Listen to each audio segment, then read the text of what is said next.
Sebelum kita belajar, mari kita berdoa terlebih dahulu. Bismillahirrahmanirrahim. Raditu billahi rabba wa bil islami dina wa bi Muhammadin nabiyya wa rasula. Rabbi zidni ilma warzuqni fahma. Amin. Assalamualaikum anak-anak kelas 6. Seperti yang sudah disebutkan di awal video, hari ini kita akan membahas tentang keteladanan Rasulullah Shallallahu Alaihi Wasallam. Yang pertama, gelar Al-Amin.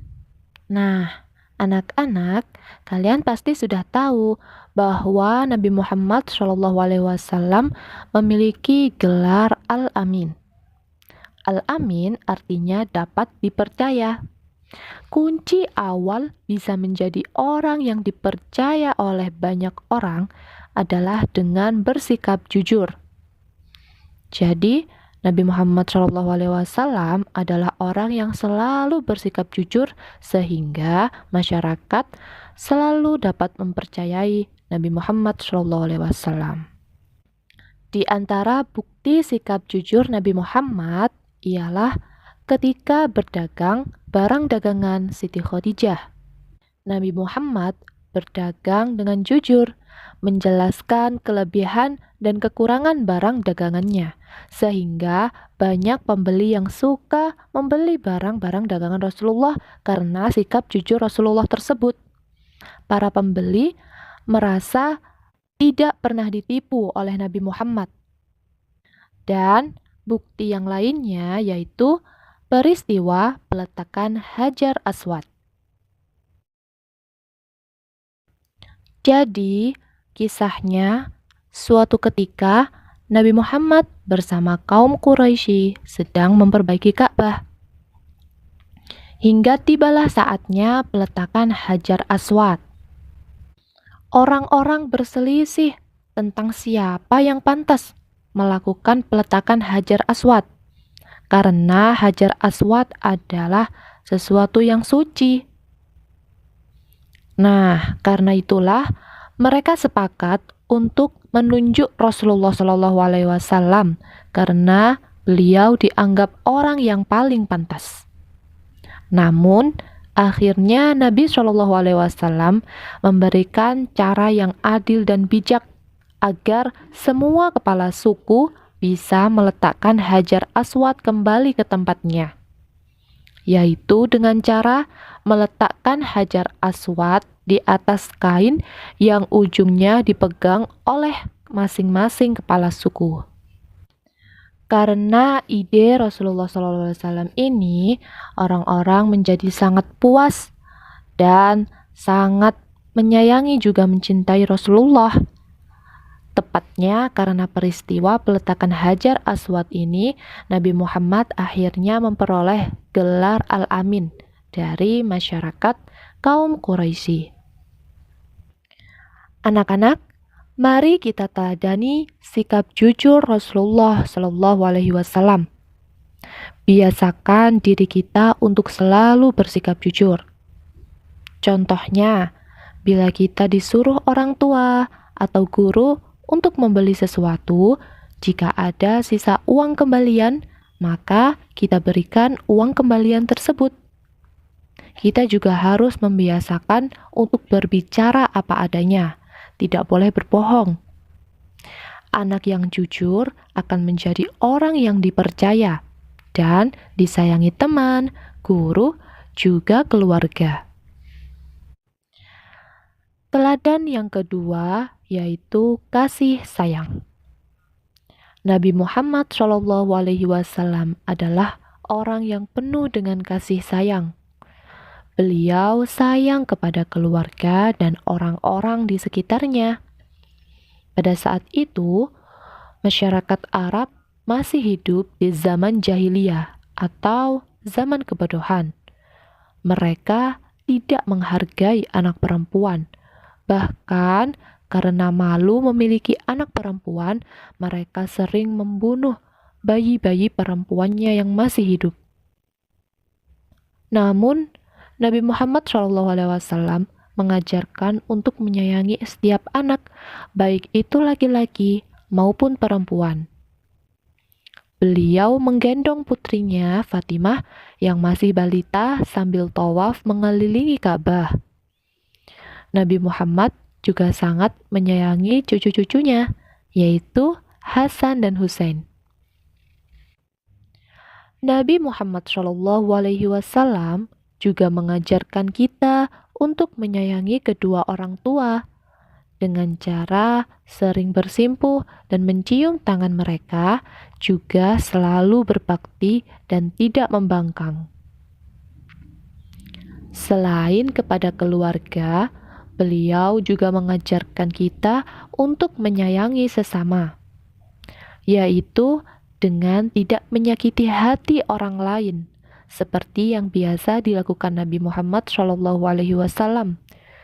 Beliau bersabda, "Barang siapa yang beriman kepada Allah Subhanahu wa Ta'ala dan hari akhir, maka hendaklah ia berkata baik atau diam."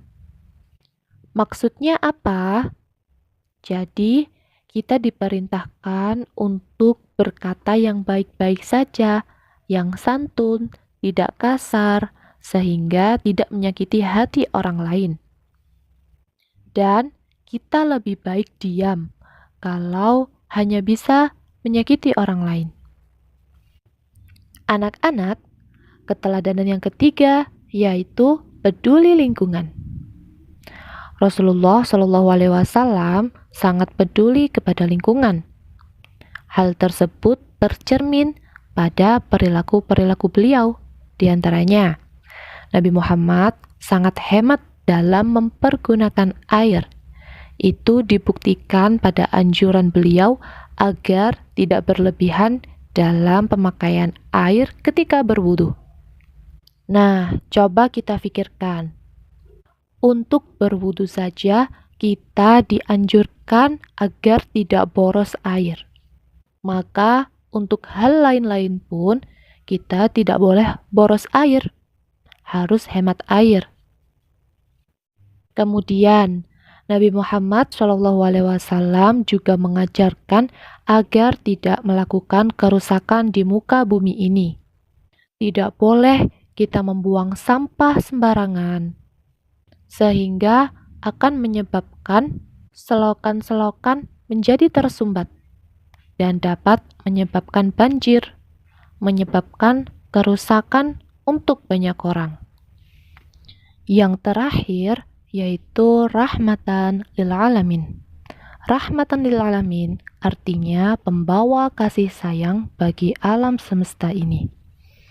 Anak-anak, Nabi Muhammad SAW diutus menjadi rasul, mempunyai tujuan dakwah, yaitu untuk mengubah keadaan masyarakat jahiliyah menjadi masyarakat yang damai dan sejahtera, dengan tetap berdasarkan agama tauhid, yaitu agama yang meyakini bahwa Allah adalah Tuhan yang Maha Esa. Seperti yang sudah tadi Ibu jelaskan, bahwa zaman dahulu orang-orang hidup pada masa kebodohan. Banyak penindasan, banyak kekerasan, banyak ketidakadilan, sehingga masyarakat hidupnya tidak sejahtera. Oleh karena itulah Allah mengutus Nabi Muhammad untuk memperbaiki kehidupan masyarakat di bumi. Tidak hanya bagi orang-orang Arab saja, tapi untuk semuanya, untuk seluruh alam, dari masa dahulu sampai masa sekarang dan akhir zaman nanti. Sebagai umat Nabi Muhammad SAW, kita harus menjunjung tinggi ajaran beliau. Misalnya, dengan menghormati orang yang lebih tua dan menyayangi orang yang lebih muda. Berperilaku sopan, bertutur kata yang santun terhadap orang tua, guru, dan masyarakat sekitar. Juga menjaga lingkungan agar kita selalu bersih, karena kebersihan adalah sebagian dari iman. sikap kita, insya Allah, aku dapat berperilaku jujur, peduli, dan bertanggung jawab terhadap diriku, keluargaku, teman-temanku, dan lingkungan hidup. Baiklah anak-anak, itu tadi materi tentang pelajaran 5 subtema 1, yaitu keteladanan Rasulullah Shallallahu Alaihi Wasallam. Jangan lupa untuk selalu membiasakan diri meneladani sikap Rasulullah. Tetap semangat dalam belajar dan jangan lupa jaga kesehatan. Sampai jumpa di video selanjutnya. Ibu akhiri, Assalamualaikum warahmatullahi wabarakatuh.